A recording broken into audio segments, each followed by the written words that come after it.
But some GOP senators say the president's attempt at a DACA compromise could hurt bipartisan talks. Joining me now is Saagar Enjeti.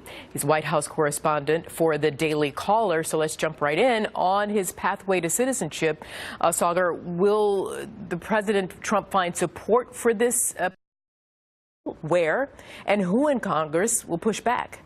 Great. Thanks for having me, Arthel. Yeah, that's a very interesting question. You know, Senator Ted Cruz has already come out against this bill, saying that it's just simply a non-starter for him and for many of the other conservatives in the Senate, as well as in the House and the Freedom Caucus, which is a pathway to citizenship for these 1.8 million so-called dreamers. And I think what has a lot of immigration hardliners very upset with this bill is that it goes way beyond what was originally supposed to be the DACA fix for the approximately 700,000 people who are already recipients of the DACA program. DHS knows who these people are. The White House, has essentially tacked on an additional 1.1 million illegal immigrants. Many of these people have not been vetted.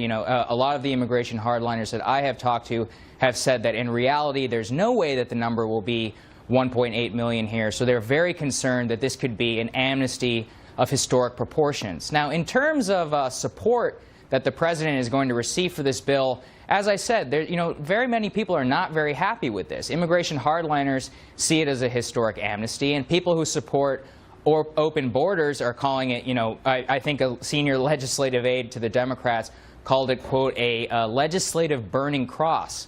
And so when you're not really having anybody enthused about it, except, I think, a few select members of the Senate, the president and his team are going to find it pretty difficult to pass this through Congress. And meanwhile, the president's saying, listen, that pathway to citizenship for nearly 2 million young people, it's going to be in exchange for $25 billion for border security. Now, is this exchange rate too high for bipartisan support? And should President Trump anticipate Democratic lawmakers to ask, well, how much of the $25 billion wall system is Mexico going to pay for?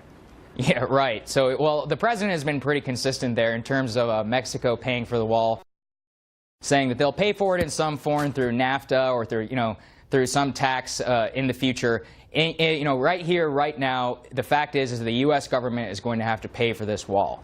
Now, in terms of the $25 billion, how's that going to sit with his base quickly?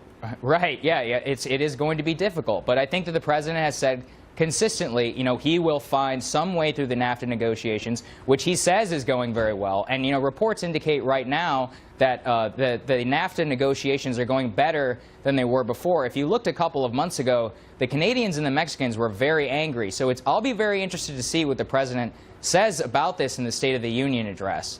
But, in terms of, as what we said about the $25 billion, Democrats have said this is an absolute non-starter. They call it a 14th century solution to a 21st century problem. The biggest number I have seen them float, publicly at least, is $1.6 billion. Some reports are saying that, Chuck Schumer offered President Trump $25 billion for the wall originally. So the main sticking point here may not even be the $25 billion. It's the chain migration. I haven't heard that from Senator Schumer. I haven't read that anywhere. Have you? Yeah, he hasn't put it out publicly. There have been pretty selective leaks here that in that high stakes meeting right before the government shutdown that they basically came to an agreement at $25 billion for funding on the wall. It's all of the other elements of the bill which have Democrats saying that this is an absolute non-starter for them. I think Nancy Pelosi. What elements?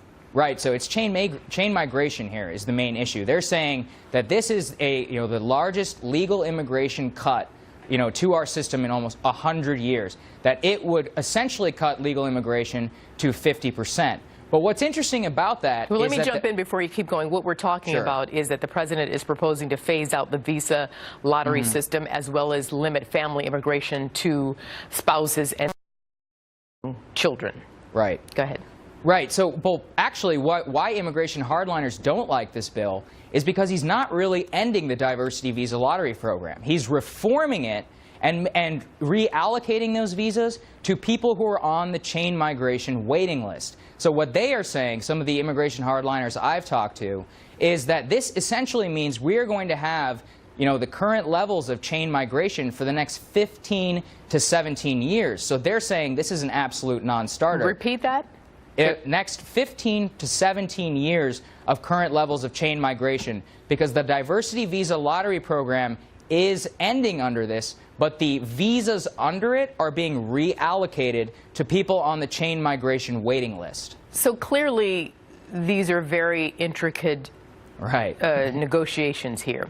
So what's the possibility, as we're running out of time? I mean, suppose the president can do whatever he can. He can extend the, DACA is going to expire March 5th. So you have that, and you've got the budget spending back up on February 8th. So there's a lot of very short deadlines ahead of us with a lot of intricate details in front of the president and lawmakers. So what do you think, Saagar, is the possibility that perhaps there can be some separation in terms of these very detailed legislations that are being proposed? Right. So I think that what's going to happen, if I had to guess, is that this bill is probably not going to get very much play in the very beginning, and that there will have to be some sort of government spending bill that passes past February. Now, what the president, he almost undercut himself in an impromptu session with reporters last week when he said he was open to actually extending the DACA deadline past March if they don't reach a deal. So, as we've discussed here, this is an extremely intricate thing,